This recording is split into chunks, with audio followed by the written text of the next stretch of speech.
Պարոն վարչապետ, մեր ընդդիմությունը, խորհրդարանական ընդդիմությունը եւ ընդդիմադիր այլ շրջանակներ մի կողմից մեզ մեղադրում են եւ մասնավորապես ձեզ մեղադրում են դատական իշխանության վրա ունեցած ազդեցության համար, դատարանները գրպանում պահելու համար, քաղաքական եւ տարբեր այլ գործիչների նկատմամբ հետապնդումներ սկսելու, կալանքներ տալու, քաղբանտարկյալների թիվը շատացնելու մեջ են մեղադրում,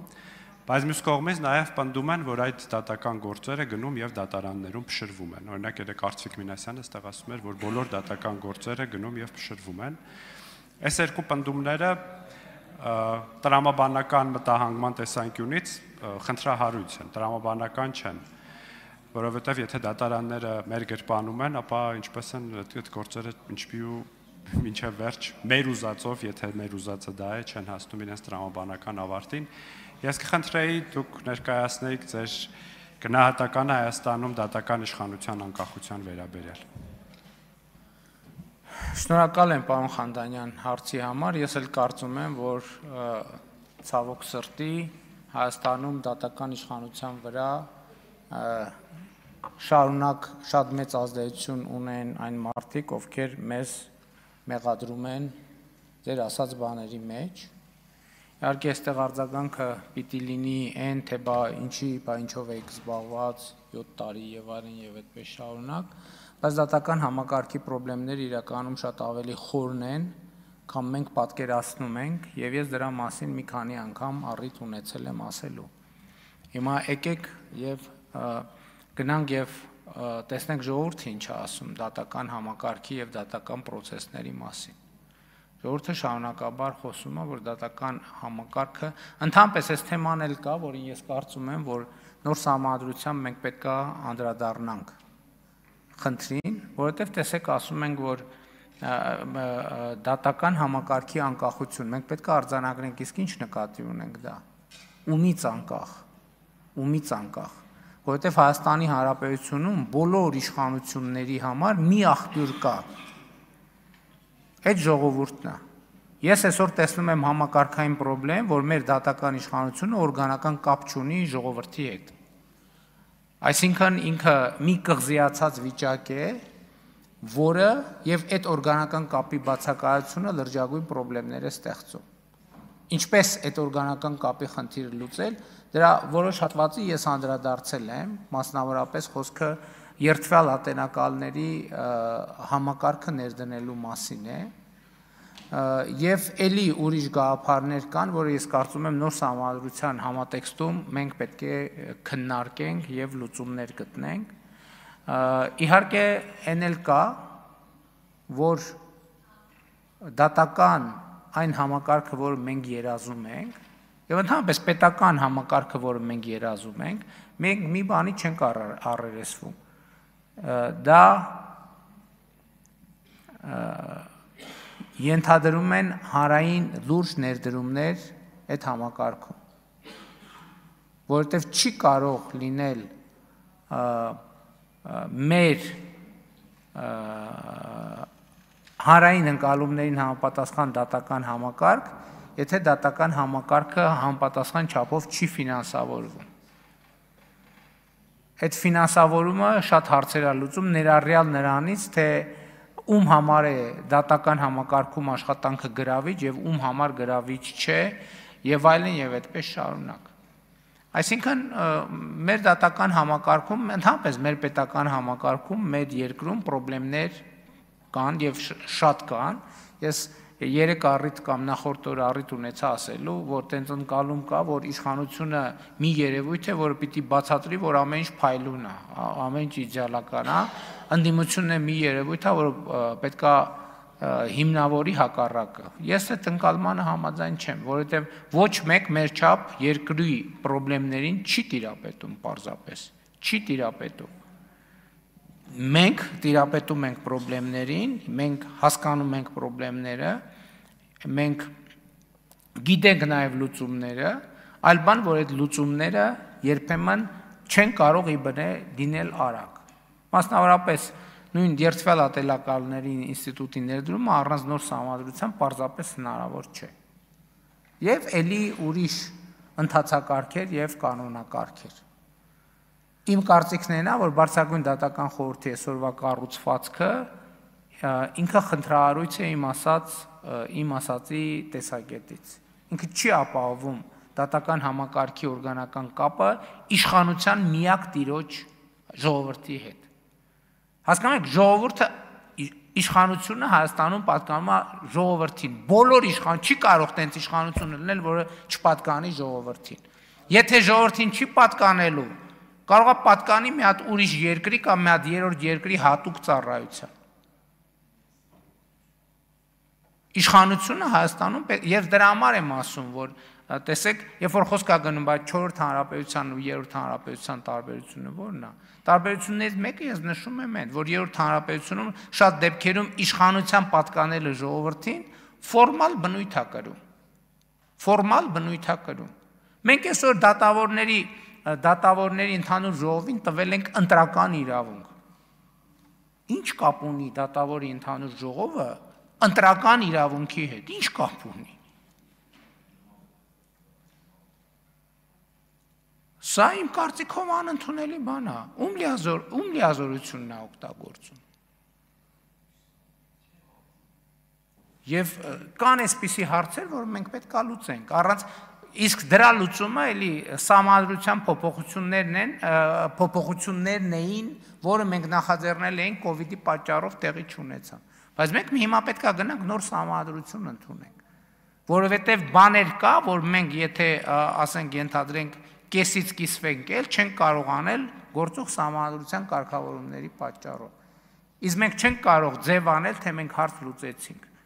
Դատական համակարգի հարցի լուծումը հետևյալն է՝ ստեղծել տեսանելի օրգանական կապ դատական համակարգի եւ իշխանության միակ տիրոջ ժողովրդի միջեւ։ Այսօր այդ կապը չկա, այդ կապը գոյություն չունի։ Դրա համար այս բոլոր խնդիրները առաջանում են։ Ընդհանրապես ոչ մի հաշվետվողականություն չկա։ Ընդհանրապես մեր իրավատական մենթալիտետը շատ խնդրահարույց է, որտեվ կարող է ասվել, որ սենց է ու տենց է, ինչի է տենց է։ Նկատի ունեմ, ես չեմ ժխտում խնդիրները, բայց մենք պետք է հասկանանք, անկախ դատական համակարգ չի նշանակում ժողովրդից անկախ դատական, ընդհակառակը նշանակում է մնացած բոլորից անկախ, բայց ժողովրդի իշխանությամբ գործող, ոչ թե ժողովրդի կամքով գործող, ես ուզում եմ էս էլ տարբերակենք, այլ ժողովրդի իշխանությամբ գործող, ժողովրդի մանդատով գործող։ Արձագանք։ Մենք խորհրդարանում եւս այդ խնդրին հաճախ բախվում ենք օրգանական կապի տեսանկյունից, որովհետեւ դրա ձևական կողմն ամենակապահովված գործող իրավակարգավորումներով։ Մենք այստեղ սահմանադրական դատարանի դատավորներ ենք ընտրում, ԲԴԽ-ի անդամների կեսին, Վճռաբեկ դատարանի դատավորներին, բայց շատ ֆորմալ է դա, հետո երբ որ հարցեր ենք ուղում դատավորներին կամ Բարշագույն դատական խորհրդի անդամներին, անընդհատ այդ բանն ենք բախվում, մենք հաշվետու չենք ազգային ժողովի առաջ եւ այդ հարցերը մնում են օդում։ Ուստի համաձայն եմ, որ նոր սահմանադրությունը պիտի լուծի այդ հարցը։ Սամ ես չեմ եմ ասում չի կարող ժողովրդից անկախ իշխանություն լինել։ Պատկերացրեք ազգային ժողովը ասի դե մենք անկախ իշխանություն կամ կառավարությունը չի կարող ժողովրդից անկախ իշխանություն, որովհետև իշխանությունը պատկանում է պետությունն է նա, որ իշխանությունը պատկանում է ժողովրդին։ Եվ այս օրգանական կապերը իմիջայլոց ասեմ, Հայաստանի ծառայքելական Սուրբ եկեղեցու հետ կապված է մենք տենց խնդրեմ ունենք։ Որովհետև ժողովական կառավարում ընդհանրապես չկա, եկեղեցին համայնքն է, հարգելի գործընկերներ։ Եկեղեցին համայնքն է։ Ոնց հոգևոր համայնքը, հոգևոր հոտը իրավունք չունենա, որոշումների վրա ազդել, ով է իր թեմի առաջնորդը, ով է իր քահանան, եւ այլն եւ այսպես շարունակ։ Ընդհանրապես մեր եկեղեցին էլ ոչ թե մեր եկեղեցին, այսօրվա եկեղեցական վերնախավը ոչ մի կապ չունի ժողովրդի հետ, ոչ մի հաշվետվողականություն չունի ժողովրդի հետ։ Դրա համար էլ մենք բանը ու ես դա նորմալ եմ համարում։ Ես նորմալ եմ համարում, ես չեմ փոխում դրանից։ Ասենք մի հատ նոր, եթե ժամացույց ես կապում, պետք է 3 տարի բացատրես այդ ժամացույցը որտեղից ես կապում, եւ դա նորմալ է, եւ դա մենք ենք այդ համակարգը ստեղծել։ Կոռուպցիայի կանխարգելման հանձնաժողով, հայտարարագրում, չգիտեմ, այլ մեխանիզմներ, ESN, ՀԿ-ների, գնումների, մամուլի ազատություն, մեր օրոքա Հայաստանը խոսքի եւ մամուլի ազատության ռեյտինգներում աշխարհում առաջատար դեր բանանում։ Բայց չհասկացա, հոգևորականը Bentley ունենա, 3 հատ կնիկ ունենա, 1000 ներողություն ես բառի համար, այդ իրանց ընկալումն է։ Ասենք 4 հատ սիրուհի ունենա, ամեն բանում երկրում մի հատ երեխա ունենա, չգիտեմ ոսկեղեններ ունենա, ինչ ասես ունենա, ու ոչ մեկին հաշվետվություն չտա, խելագար եք դուք։ Ասենք դուք ում եք ներկայացնում, դուք Հիսուս Քրիստոսին, հələ մի հատ մեզ են ասում, ներ։ Դուք ձեզ հայելու մեջ տեսել եք ընդհանրապես։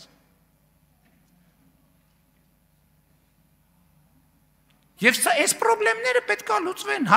Հայաստանը չի կարող զարգանալ առանց այս խնդիրների լուծման։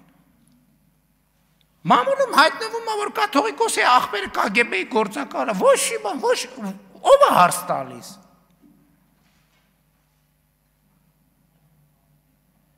KGB-ի գործակալը ու հիմա բան նոր Նախճեվանի թեմի առաջնորդ է։ Ոչ մի բան, հա, ոչ հենց տենց էլ պետք է լինի։ Այս կներեք խելագարություն ասենց բան ոնց կարող է լինի։ Մի հատ էլ ասում են ոնց բանի կաթողիկոսի անձնական կյանքին խառնվում եք։ Ոնց կաթողիկոսը անձնական կյանք ունի։ Այսինքն վարչապետը անձնական կյանք չունի, չի կարող ունենա, բայց կաթողիկոսը անձնական կյանք ունենա։ Էսա կսկսեն բանի եպիսկոպոսների սեռական կողմնորոշման իրավունքը պաշտպանել։ Միջազգային բաներով, կոնվենցիաներով։ Բա հարցազրույց եղավ եկեղեցու սպասավոր, ով ներսից գիտի, ասում է բանը ինչ որ մեկը սեռական կողմնորոշում ունի, ինձ հլա չի էլ հետաքրքրում ավանդական, ոչ ավանդական, որտեղ ինչ է շնակում եպիսկոպոսը սեռական կյանք չպետք է ունենա։ Ու ոնց Հայաստանում մարդ կա, որ մտածում է կարա ուրիշ բան տեղի ունենա, Հայաստանում մարդ կա, որ պաշտպանում է այս դիրքորոշումը, բացառված է, որ այդ մարդը Հայաստանի հետ կապ ունենա։ Ինքը ուրեմն բանն է, այդ բանի եզրասի, այդ բանի գործակալական ցանցի անդամ է, ուղիղ կամ անուղղակի։ Մեկը մեր մասին մի հատ հայտարարություն անի, ասի տեսել եմ բանում անտառում փռշտալիս։ Լսեք, ամիսներով կքննարկեն։ Հիմա մեկը KGB-ի գործակալ է, մեկը բան է։ Քահանաների հետևից հանգնում ձեռմեռակցում լռություն կատարյալ։ Լսեք, սա այլասերվածության կատարյալ աստիճանն է, այլասերվածության։ Ու սրա մասին մենք պետք է լռենք։ Կաթողիկոս կոչվածը Գարեգինը աղջիկ ունի, թե չունի։ Ունի, թե չունի։ Այս հարցին պատասխանել է այդ մարդը։ Աղբերը, որ KGB-ի գործակալ է, որևէ բացատրություն տվել է։ KGB-ի գործակալը մեծ հայրենասիրություն բացատրողն է, մեր ազգային ինքնությունը մեծ բացատրողն է։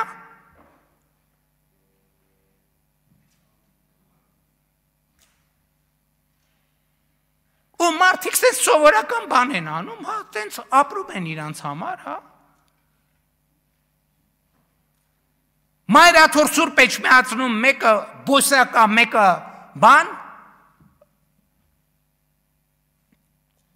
մոլագար սեռական, ու մենք մեր կյանքով ապրում ենք, ինչ է եղել, հա, իրանց անձնական կյանքն է։ Ու մենք եկեղեցու դեմ պայքար ենք տանում, մենք կոնֆլիկտ ունենք եկեղեցու դեմ, Եկեղեցին բոսակն է եկեղեցին։ Բոսակը եկեղեցին է։ Սեռական մորագարը եկեղեցին է։ Գանձագողը եկեղեցին է։ KGB գործակալը եկեղեցին է։ Լսեք, ես կյանքս կդնեմ դրանցից իմ սրբությունը, մեր սրբությունը ազատելու։ Եթե նույնիսկ մենակ մնամ, ես պրոբլեմ չունեմ։ Պետք է ամեն մեկը որոշում կայացնի, լավ, էս ինչ ձև է։ Էս ինչ ձև է ընդհանրապես։ Ում բարոյական քարոզներ են կարդում, բաներ են անում։ Ինչ իրավունք ունեն դրանք ընդհանրապես այդ սրբությունների հետ հաղորդակցվելու։ Ինչ իրավունք ունեն այդ մարդիկ։ Ովքեր են այդ մարդիկ։